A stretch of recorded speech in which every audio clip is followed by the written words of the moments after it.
Good morning. This is a recording for Wednesday, November 1st. I tried to go live today 3 times, but for whatever reason it didn't work.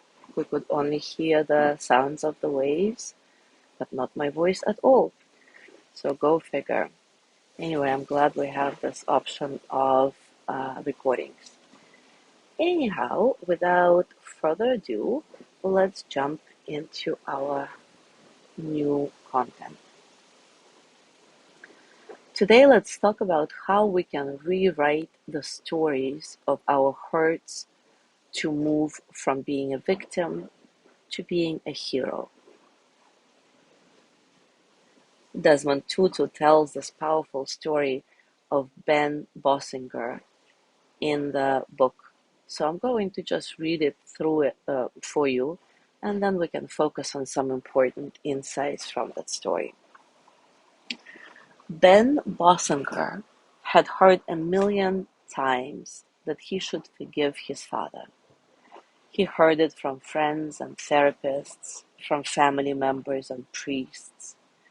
He listened to a million shoulds about forgiving, but he didn't know what it really meant to forgive.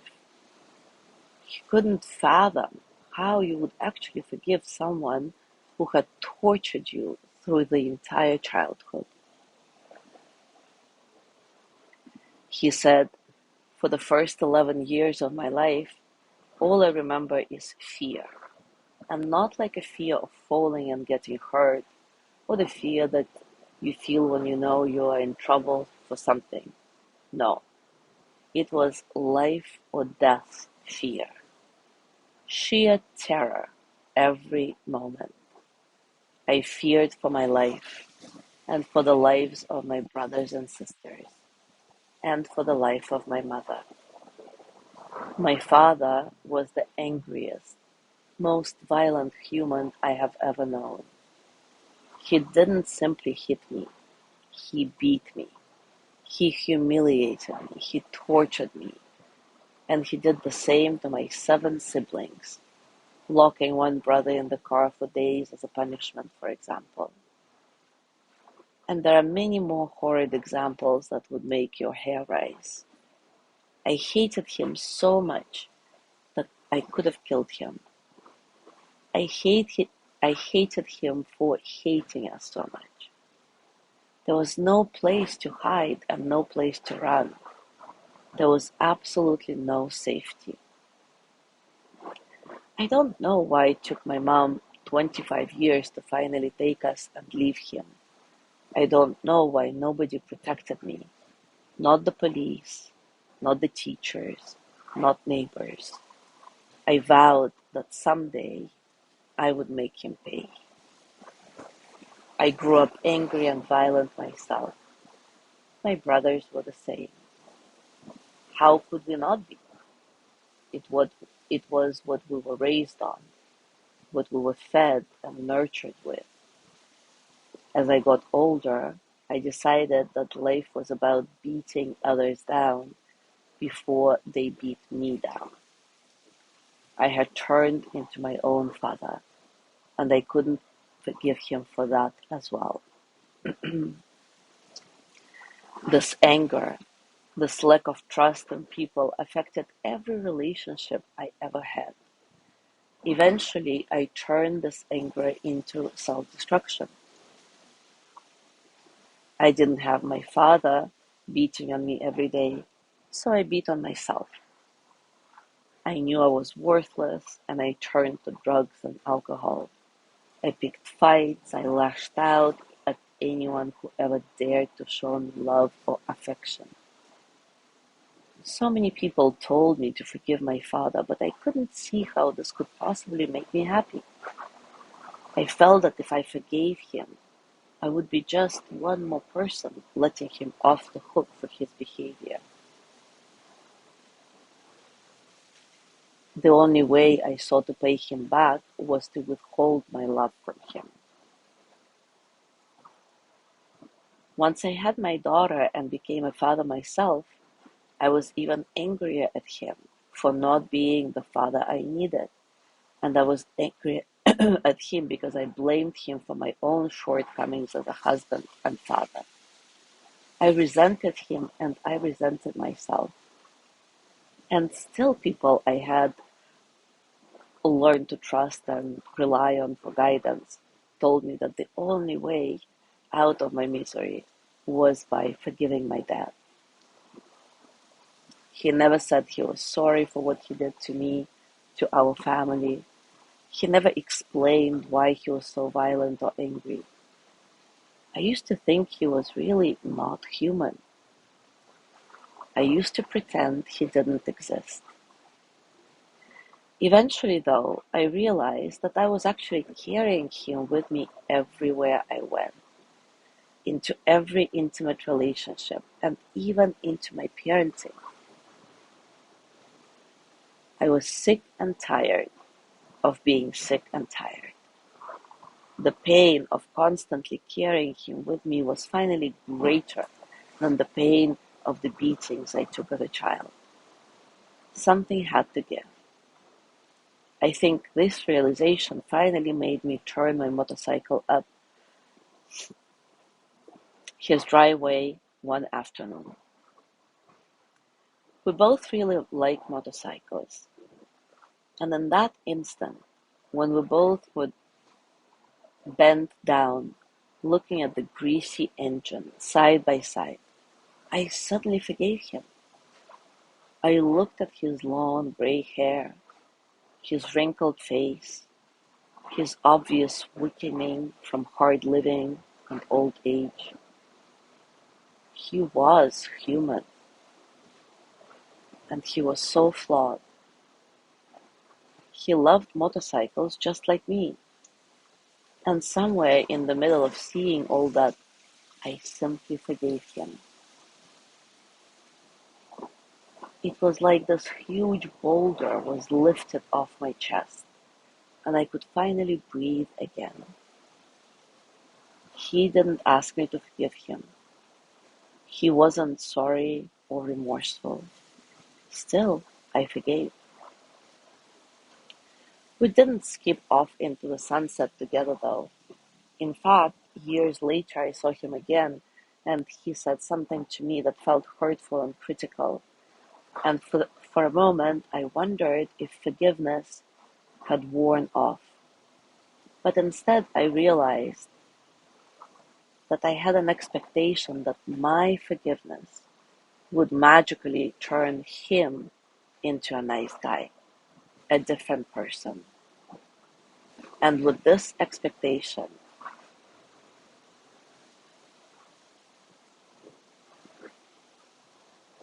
I realized that the magic of forgiveness did not happen to him. The magic happened to me. I felt lighter. The world seemed a more hopeful place. I learned not to take things so personally, and I learned that I was the only one responsible for what kind of father I turned out to be to my children. I wasted decades of my life reliving the victimization I endured as a child. When I forgave my father, it all melted away. I was free. Forgiveness did not save him or let him off the hook. Forgiveness saved me. Wow, what a story, right? The story is about how Ben went from a victim to a hero. He forgave his abuser, and by doing this, he is finally free to create a new story of fatherhood within his own family. Ben is no longer bound to the extreme violence he suffered as a child. And in breaking those chains, he now tells a new story of what it means to be a father. It is a story in which he is no longer a victim. It is a story in which he is now a hero and can be a hero for his daughter. Our ability to tell a new story is a sign of healing and wholeness. What exactly does it mean, though, to tell a new story? It means that your story is no longer just about the facts of what happened or about the pain and hurt you suffered. It is a story that recognizes the story of the one who hurt you too, however misguided that person was. It is a story that recognizes our shared humanity. When Ben was finally able to see his father's humanity, he spontaneously forgave him and was able to tell a new story. Telling a new story doesn't mean you suddenly decide to diminish your suffering, but it enables you to recount what happened with courage and compassion. The guarantee in life is that we will suffer. What is not guaranteed is how we will respond, whether we will let the suffering embitter us or ennoble us. This is our choice.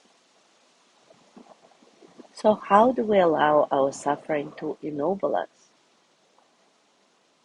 We make meaning out of it and make it matter. We use our experiences to make ourselves into richer, deeper, more empathic people. And only you can decide how to tell a new story. You are the author of your life, and only you can write your book of forgiving. So today, once again, let's do the practice of loving kindness, reminding ourselves that our perpetrators are also human, just like us. They may like motorcycles or walks on the beach. Just like us, they suffer in their own way. They are deeply flawed, and they are human beings, just like us. Take a comfortable position and take a few moments to settle.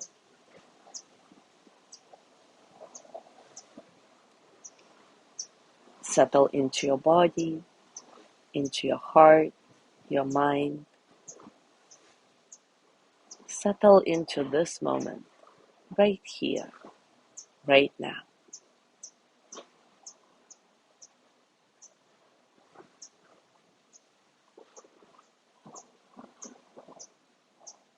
Nice and soft breath, natural breathing. See if you can get a sense of spaciousness in your breath so that all the experiences of the present moment can flow through you as energy that they are, without struggle.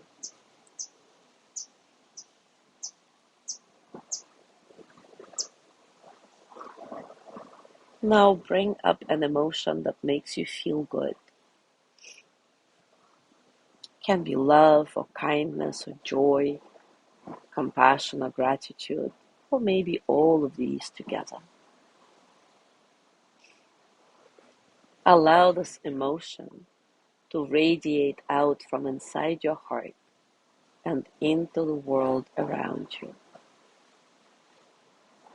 This is what it feels like to be free of fear, anger, hatred, and resentment.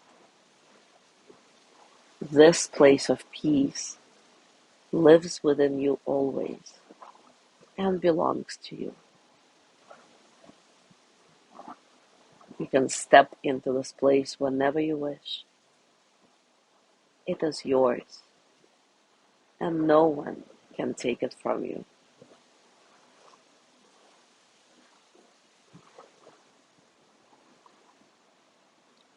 Now imagine the person you are trying to forgive. Imagine that you are their mother and they are a tiny baby in your arms before they hurt you, before they hurt anyone. See their innate goodness that we are all born with. See their humanity.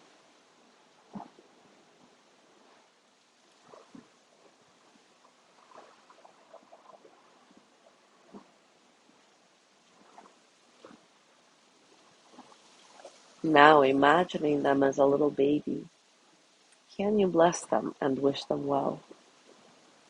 Can you send them compassion and kindness? Can you let them go? Let's do the traditional verse of loving kindness together, and then you decide how to proceed on your own. So directing the words of this mantra to the person you're trying to forgive. May they be filled with loving kindness. May they be well in body and mind. May they feel safe, protected, at ease. May they know deep, natural peace. And now I'll give you about a minute in complete silence to do whatever you decide is appropriate in this moment. Keep imagining the person you're trying to forgive as a little baby, your baby.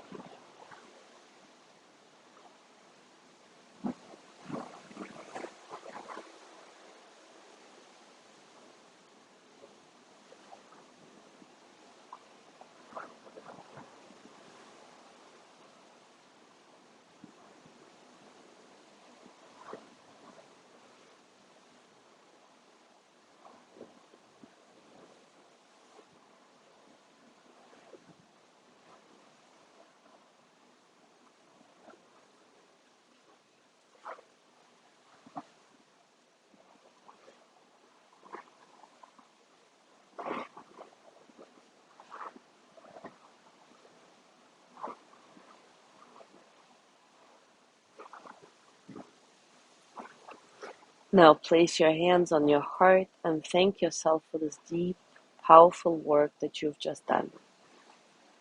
Send yourself the energy of gratitude and loving kindness. May I be filled with loving kindness. May I be well in body and mind. May I feel safe, protected, at ease. May I know deep, natural peace. And as you gently let go of the practice, as always, scan your body and notice what's going on for you right now. Physically, emotionally, mentally. How are you, really?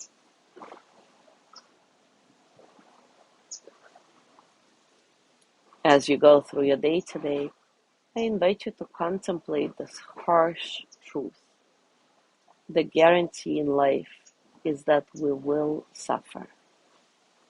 And remember that what is not guaranteed is how we will respond, whether we will let the suffering embitter us, make us give up, or we will make meaning out of it and let our experiences make ourselves into richer, deeper, more empathic people.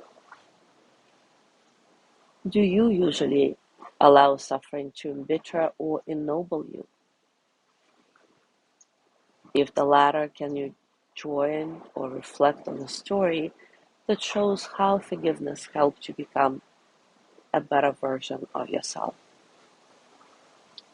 Thank you so much for being here today. Have a lovely day. And I will see you on Friday. Tomorrow is Lorna's practice. Enjoy your day.